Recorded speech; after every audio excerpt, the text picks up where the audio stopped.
Snow fell slowly from the pale sky, covering the alien village in a cold white sheet. Leora stood in the middle of the village square. Her head bowed, her thin hands trembling inside worn gloves. The air was full of whispers, cruel and sharp. Just like the eyes watching her, she is useless, someone muttered. She cannot fly, she cannot fight, she cannot work. An elder stepped forward, his heavy cloak dragging across the snow, his voice loud so all could hear. From this day, Leora is no longer one of us. He declared she will carry no clan mark, no right to food, no right to shelter. Two young warriors moved toward her, their expressions hard. They grabbed the thin silver band from her arm, the symbol of her clan, and threw it onto the ground. Leora did not resist. She only bit her lip and kept her eyes on the snow.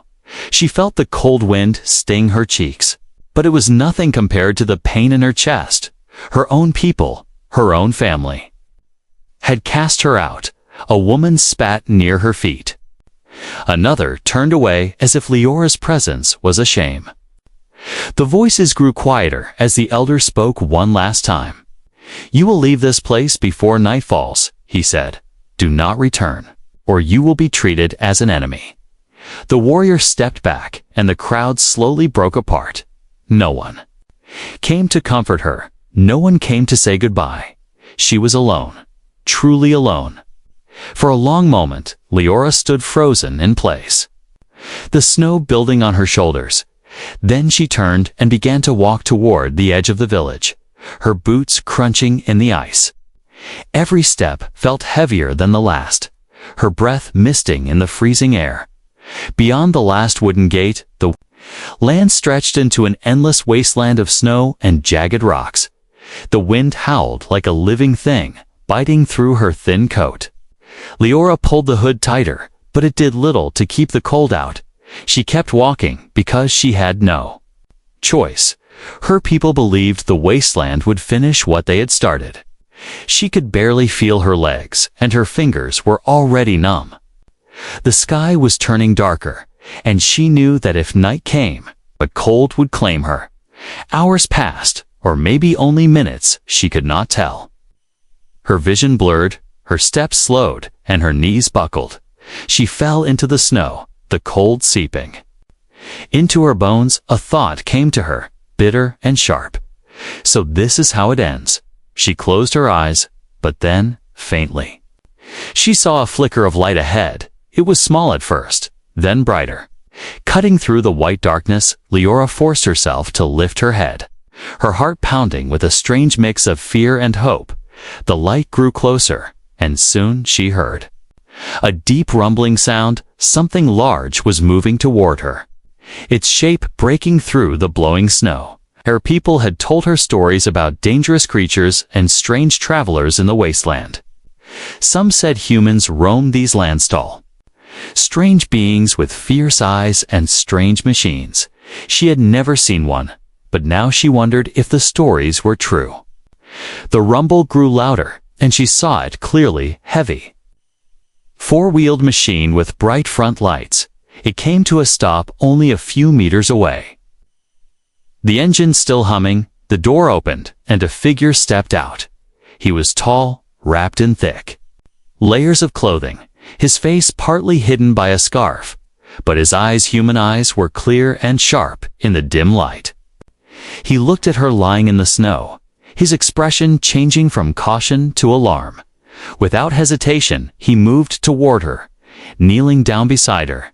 "You're freezing," he said, his voice deep and strange to her ears. Leora tried to speak, but her lips would not form words. She felt his gloved hands lift her gently, pulling her close to his warm coat. She wanted to push away, to escape, but she was too weak.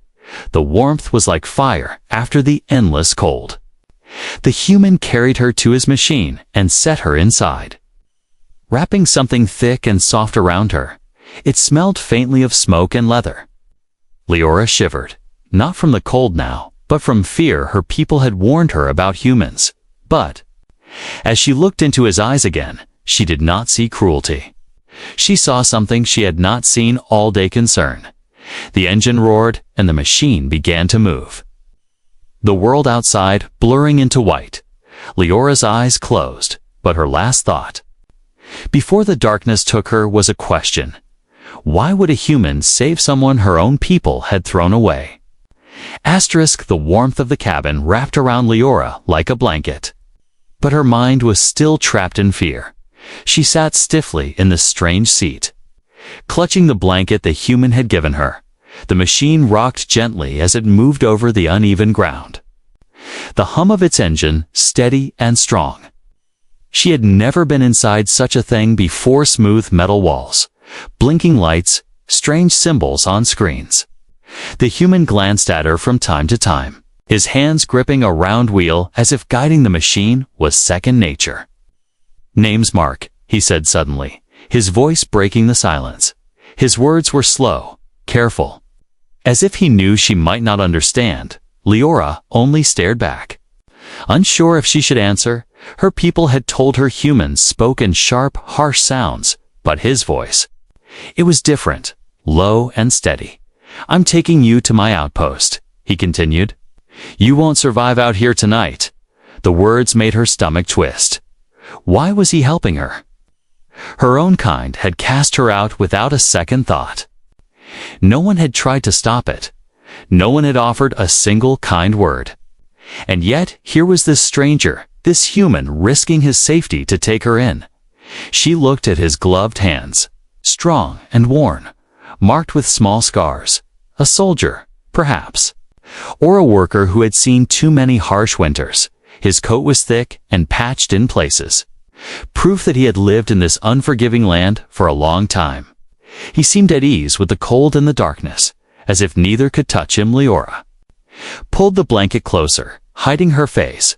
Hours passed in silence. The world outside the glass was nothing but swirling snow and jagged rocks. Mark's eyes stayed on the path, though sometimes he glanced at the radar screen on the dashboard. Leora noticed small dots moving across the display. She did not understand the symbols, but something about the way his jaw tightened made her uneasy. He slowed the machine and leaned closer to the screen. "They're moving faster," he muttered, more to himself than to her. "Who?" she asked softly, her voice dry from the cold. He glanced at her, surprised that she had spoken. "Predators," he said simply. "Six-legged, smell blood from miles away." Leora's pulse quickened. She had seen those creatures once when she was younger. Huge bodies covered in black fur, glowing eyes in the night, teeth like jagged ice. Even a group of warriors would not face them without heavy weapons. She swallowed hard and looked out into the white void. The thought of being hunted while trapped inside this moving box made her chest tighten. "They won't catch us if we keep moving," Mark said. Though his voice carried a weight she didn't miss, for a while, neither spoke. The snow thickened, hitting the glass like tiny shards of ice. The wind roared outside, shaking the machine. Mark adjusted the controls, his movements precise but his eyes were sharp, watching for danger. Finally, a faint glow appeared in the distance, a cluster of lights breaking through the storm. "That's my outpost," Mark said. "We'll be safe there." The word safe felt strange to her, as if it belonged to another life. The closer they came, the more details appeared. Tall metal walls, a gate, and a tower with a spinning light. It looked nothing like her village, yet it felt more secure than any place she had ever known. The machine rolled to a stop inside a sheltered bay, the heavy gate closing behind them. The sudden stillness made her realize just how tense her body had been. Mark turned off the engine and stepped out. Coming around to open her door, she hesitated, clutching the blanket. Unsure if stepping out meant stepping into another kind of trap. But his eyes held no malice, only the same steady concern she had seen before. Inside, the outpost was warm, lit by soft yellow lamps. The air smelled faintly of metal and bread. Mark led her to a small room with a bed, a heater, and a table with a steaming mug. "Drink," he said, handing it to her. "It'll help." She took a cautious sip. The taste was strange, but the heat spread through her like fire. "Why are you helping me?" she finally asked, her voice almost a whisper. Mark looked at her for a long moment before answering. "Because someone should," he said simply. "And because I don't like seeing good people left to die." The words struck her harder than the cold wind had. Good people? Her own kind had called her useless, a burden. But here was a man who didn't even know her, telling her she was worth saving. She set the mug down, her fingers still trembling, not from the cold this time, but from something she couldn't name. Outside, the wind howled again, and somewhere in the darkness, a low, distant growl echoed through the snow. Mark's eyes shifted toward the door, his jaw tightening once more. "They found us," he murmured, reaching for the rifle hanging by the wall. The outpost's heater hummed softly, but the warmth inside could not hide the cold truth in Mark's voice. "They found us," he repeated, his hand resting on the worn wooden stock of his rifle. Leora froze, her heart thudding painfully against her ribs. "Who?" she whispered, though she already knew the answer. Mark's eyes stayed fixed on the door, his body tense. "The six-legged predators," he said. "I saw them on the scanner close outside." The wind howled like a dying creature, carrying with it the faint sound of claws scraping over ice. Leora's breath caught, memories flooding back, the gleam of glowing eyes in the dark, the sound of bones cracking between sharp teeth. Her people had always avoided these monsters, but she had heard the stories. Once they marked a scent, they would follow until the prey could no longer run. Mark stepped to a small window slit and peered out, his breath fogging the glass through the swirling snow. He could see movement, low shapes gliding over the ground. Too many legs, moving too fast. "How many?" Leora asked, her voice thin. "4, maybe 5, Mark answered. "Could be more hiding out there." He moved quickly, checking the bolts on the doors and securing the shutters. His motions were practiced, calm, but there was no mistaking the weight in his steps. Leora pulled the blanket tighter around her, the heat from the mug she had been drinking now forgotten. She felt the old fear rising, the same fear from the village square when everyone's eyes had turned cold. Mark noticed her shiver. "They're dangerous, but not unstoppable," he said, his voice firm. "We stay inside. We keep the lights on. They'll move on." She nodded, though she wasn't sure she believed it. The growls outside were louder now, deep and rumbling, shaking the very air. Something scraped against the metal wall, long claws leaving faint lines in the frost. Then a sudden heavy thud against the door made her flinch. "They're testing it," Mark muttered, chambering around in his rifle. Leora's instincts screamed at her to hide, to make herself small, but a strange part of her wanted to stay close to Mark. There was something in the way he moved, steady, deliberate, that made her believe he could face whatever was out there. She stepped beside him at the window, her eyes straining to pierce the snowstorm. At first, she saw nothing. Then 2 glowing dots, unmoving, watching. Another pair appeared. Then another, until a half-circle of eyes surrounded the outpost. "They're waiting for us to make a mistake," she said quietly. Mark gave a small nod. "They're smart hunters," he replied, "but so am I." He moved to a panel near the wall and flipped a switch. Outside, floodlights blazed to life, cutting through the storm like spears of fire. The predators flinched back, their black fur glistening under the light, jagged teeth bared in silent rage. They were even larger than she remembered, dizzily, as tall as Mark's chest. Their bodies, lean and muscled, their 6 legs moved in unsettling unison, each step silent but full of deadly intent. "They won't like the light," Mark said, keeping his voice low. One of the creatures snarled, the sound vibrating through the metal walls. Another prowled closer, testing the edge of the lights. "Reach." Mark raised his rifle slowly, aiming through the narrow window. But before he could fire, Leora touched his arm. "Wait," she whispered. I can make them leave. Mark turned to her, confused. She took a deep breath, her throat tightening. Her people had a calling old sound passed down from hunters before the clans had turned their backs on her. It was not magic, but a warning tone that certain predators feared. Her voice trembled at first, but then it grew stronger, the sound low and rolling like distant thunder. The moment it reached the storm, the predators froze for a heartbeat. The world seemed to hold its breath. Then the lead creature gave a sharp yelp and backed away.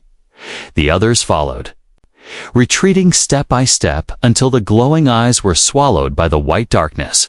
The wind roared again, but the growls were gone. Leora's shoulders slumped, the effort leaving her drained. Mark stared at her, lowering his rifle slowly. "You just saved us," he said, his voice a mix of surprise and respect. Her chest rose and fell quickly, her heart still racing. "I thought you said you were useless," Mark added. The corner of his mouth lifting slightly, Leora looked away. Embarrassed. "That's what they told me," she murmured. "It's easier to believe it when everyone says it." Mark shook his head. "They were wrong," he said simply. "And I think you've just proved it." Outside, the snow fell heavier, covering the tracks of the predators as if they had never been there. But inside the outpost, something had shifted. Leora felt it. For the first time since she had been cast out, she did not feel like prey. She felt seen, yet in the back of her mind, she knew the danger was not over. Predators always came back when the hunger grew too strong. And the world beyond these walls still held enemies far more dangerous than beasts. The storm outside raged on through the night, but inside the outpost, the air was calm. Mark sat at the small table, cleaning his rifle with slow, steady hands. Leora sat across from him, holding the steaming mug he had given her earlier. Her fingers were still cold, but not as cold as when he had found her in the snow. She glanced at him now and then, unsure how to thank him for saving her life twice in one day. "You did well back there," Mark said suddenly. Not looking up from his work, Leora blinked, unsure how to respond. "That call you used it scared them off," he continued. "Not many could do that." She lowered her eyes to the mug. "My people taught me," she said softly. "But they never thought it mattered." Mark gave a short, quiet laugh. Sounds like they didn't know what they had. The words stirred something in her chest. She had heard insults, orders, and cold silences all her life. No one had ever said she was worth anything. She wanted to believe him, but part of her feared it was only kindness. Her people had been kind to once before they decided she was a burden. Mark set the rifle aside and leaned back in his chair. "I could use someone like you here," he said, his voice casual but steady. Leora's head lifted in surprise. "You want me to stay?" she asked. "Yeah," Mark said simply. "This outpost's a lot for one person to handle repairs, supply runs, defensive, got skills." She hesitated, gripping the mug tighter. "What if I'm not enough?" she murmured. Mark's gaze met hers, unwavering. "You've already proved you're enough," he said. "You just don't see it yet." The offer sounded too good, too sudden. A place to stay, food to eat. Warmth, it was everything she had been denied. But could she trust it? Humans were outsiders, unpredictable, and yet, this one had risked himself for her without asking for anything in return. Before she could answer, a faint sound cut through the hum of the heater. It was sharp, metallic, a sound she knew well. She set the mug down, her pulse quickening. "Someone's here," she whispered. Mark was already on his feet, moving to the window. The snow outside blurred everything, but he could make out figures moving toward the gate. He adjusted the focus. "On the small scope by the door, they're not predators," he said, his tone shifting to something colder. "They're your people." Leora's stomach twisted. Through the swirling snow, she saw them, 4 warriors, cloaked in heavy fur, their faces hidden The markings on their armor told her exactly which clan they were from her own. They carried long spears, tipped with black stone, and their steps were slow but certain. A heavy knock rattled the metal door. Mark didn't open it. One of the warriors spoke, his voice muffled but clear enough. "We know you have her," he called. "Give her back." "Human, she belongs to us," Leora's blood ran cold. "Belongs to us." They had stripped her of that claim when they cast her out, but now they wanted her back. Not for kindness, never for kindness. Mark stood by the door, silent. "She's no trouble to you," the warrior continued. "Give her up, and we'll leave you in peace." Mark turned his head toward Leora, his expression unreadable. She shook her head quickly. "They won't leave me alive," she whispered, her voice shaking. Mark's jaw tightened. "You've got your answer," he said, raising his voice so they could hear. "She's not going anywhere." There was a pause outside, followed by a low laugh. "You think you can stand against us, human?" the warrior mocked. "We'll be back soon, and you'll regret your choice." The sound of footsteps faded into the storm, but the threat hung heavy in the air. Mark lowered his voice, speaking only to her. "They're not done," he said. "When they come back, it won't be to talk." Leora's hands trembled. "I don't want you to get hurt because of me," she said. Mark stepped closer, his voice firm. "You're not the reason, Leora, they are. And I don't let people like that decide who stays and who goes here." The storm outside seemed to grow louder, as if the world itself was warning them. Inside, Leora's mind spun, torn between fear and something she hadn't felt in a long time. Hope. He was willing to protect her, even against her own kind. No one had ever chosen her before, and now, with danger closing in, she had to decide if she would stand with him or run before it was too late. The storm had not yet passed when the first signs of trouble returned. It was morning, though the sky was still dark with heavy clouds. Mark stood at the outpost's small window, scanning the snowy horizon through a pair of old binoculars. Leora sat on the edge of the bed, wrapping her arms around herself. Neither spoke, but both knew the silence would not last. "They'll come today," Mark said finally. Lowering the binoculars, Leora's stomach nodded. Her people were not known for patience. When they made a threat, they carried it out. "Can we leave before they arrive?" she asked, her voice small. Mark shook his head. "Not in this storm. The rover would freeze up before we made it halfway to the next safe point." The thought of being trapped here made her chest tighten. "You don't have to fight for me," she said. "If you give me to them, they'll leave you alone." Mark turned sharply, his eyes locking on hers. "Not happening," he said, his voice like stone. "They threw you out to die. And now they want you back for something worse. People like that don't get what they want." Leora lowered her gaze. The truth was, she didn't want to go back to the cold stairs, not to the empty days of being treated like she was nothing. But the thought of Mark getting hurt because of her made her heart twist painfully. The wind outside carried faint sounds, distant thuds and sharp cracks. Mark stiffened. Moving back to the window, through the snow, dark shapes emerged. 4 warriors, just like before, but this time they were joined by more 8, in total. They moved in a wide formation, spears and crossbows ready. Behind them, she could see a sled piled with ropes and chains. "They're not here to talk," Mark muttered. Grabbing his rifle and a bandolier of ammunition, he tossed a smaller weapon toward her, a compact, human-made stun pistol. Leora caught it clumsily, staring down at it. "I've never used one," she admitted. "Point and pull the trigger," Mark said quickly. "Don't overthink it." The first arrow slammed into the metal door with a sharp thunk. Mark moved to the side, avoiding the narrow window slits. "They'll try to break through the storage bay," he said. "It's the weakest point." As if on cue, the sound of heavy impacts rattled through the walls from the back of the outpost. Snow shook loose from the ceiling, sprinkling down. Onto the floor, Mark dashed to the rear section, signaling her to follow when they reached the storage bay. The metal panel there was already denting inward under repeated blows. "They're using a battering ram," Mark said grimly. Raising his rifle, the next moment the panel buckled, a narrow gap splitting open, letting in icy wind and snow. Through the gap, Leora could see a warrior's masked face. Instinct took over, she raised the stun pistol and fired. A crackle of blue light struck the intruder, who fell backward into the snow with a muffled cry. Mark glanced at her, a flicker of approval in his eyes. But there was no time to celebrate.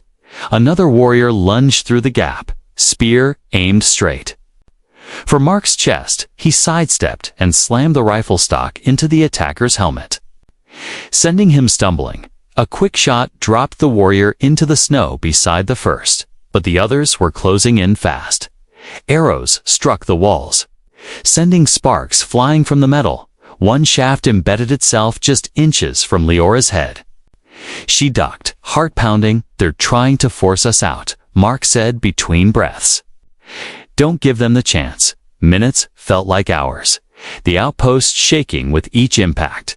Mark reloaded quickly, his movements sharp and practiced. Leora stayed near the wall, firing the stun pistol whenever a warrior came too close.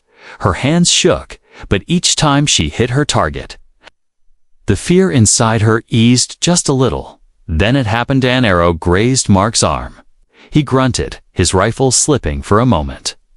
Blood seeped through the torn fabric of his sleeve, bright against the dull gray. "You're hurt." She gasped. "It's nothing," he said through gritted teeth.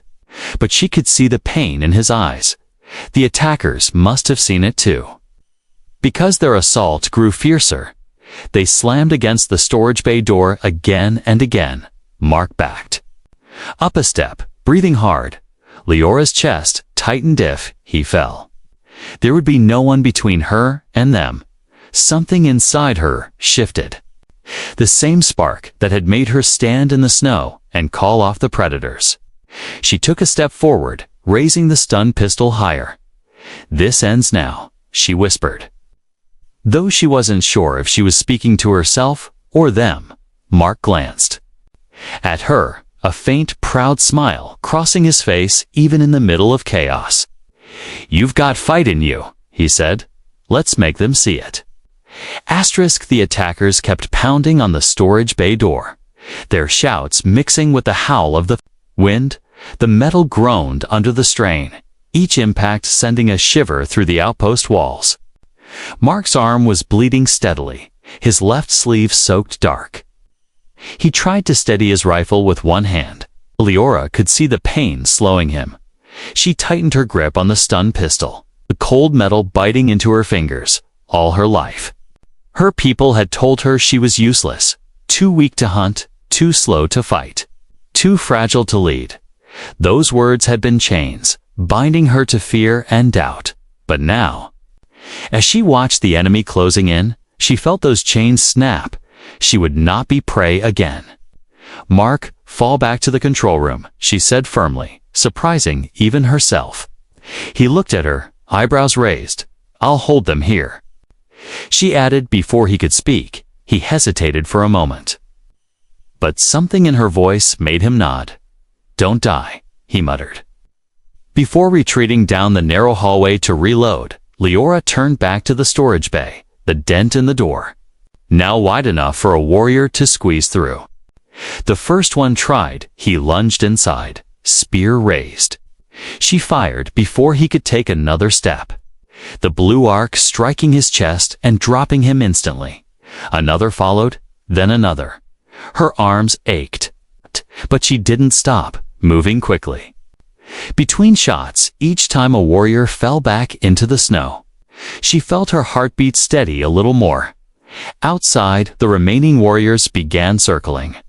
Searching for another entry, Leora's eyes darted to the side panel controls. An idea sparked one. That could end this faster. Her people had built the outpost years ago, long before it was abandoned and taken over by humans. She knew about the old emergency shutters, thick plates of reinforced steel that could seal every door and window. Most didn't even know the controls still worked, but she did. She ran to the panel and flipped the heavy switch. With a grinding roar, the shutters began sliding into place. The clang of metal on metal echoed through the outpost as each opening was sealed. The warriors outside shouted in frustration, pounding on the walls with no effect. For the first time since the attack began, the wind was the only sound. Leora didn't stop there. She moved to the outer floodlight controls and turned them to maximum brightness. Blinding beams shot through the storm, forcing the attackers back into the deeper snow. In the glare, she could see their movements clearly. She switched to the targeting module Mark had set up earlier, small turret linked to the control panel. Her fingers flew over the controls, adjusting the aim. A quick press of the trigger sent warning shots into the snow at their feet. The warriors scattered, realizing they had lost their advantage.